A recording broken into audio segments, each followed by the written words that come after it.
Al-Fatiha, which means the opening, is the first chapter in the Quran. Prophet Muhammad, peace be upon him, called it the greatest chapter. It's referred to as the mother of the book because it encompasses the entire message of the Quran. Every chapter that comes after stems from its central message. It's also known as the 7 oft repeated because its 7 verses are recited several times throughout the day by Muslims during their daily prayers. Now, if we look at these 7 verses, we can divide them into 3 main parts. First, we have verses 1 through 4, which discuss the nature of God, who He is, and some of His important qualities and attributes. The middle part is just one verse, verse 5, and it describes our relationship with God and what that should look like. The last part, verses 6 and 7, we ask God to guide us to the straight path. These 3 parts come together to form the central message of the opening. Now let's dive into each part.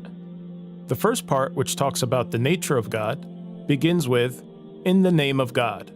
This sets the tone not only for the chapter, but for how to approach everything we do. We learn from the very beginning that whether we are reading the Quran or even taking a sip of water, everything we do should be in God's name and for His sake. It's a way to calibrate our mindset and bring our focus back to God. The verse goes on to affirm 2 important names and attributes of God: the compassionate and the merciful. It's understood here that the word compassionate is meant for all of His creation in this world, and the word merciful is meant for the believers, particularly in the afterlife.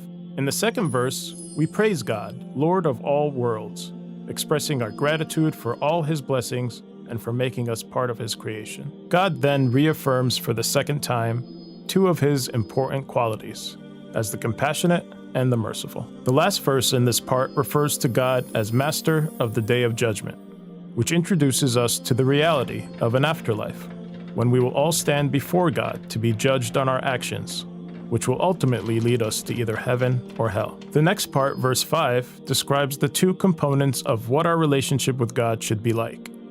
First, we should always remember God and worship Him. And second, we should always turn to Him to seek help and guidance. So we've talked about the nature of God, our relationship with God, and now we come to the last part of the chapter, which focuses on the straight path. In verses 6 and 7, we ask God to guide us to the straight path, the path that was taken by all the prophets and believers who came before us, and not to be with those who God is unhappy with or those who have gone astray. These 3 main pieces come together to teach us who God is and how to worship Him.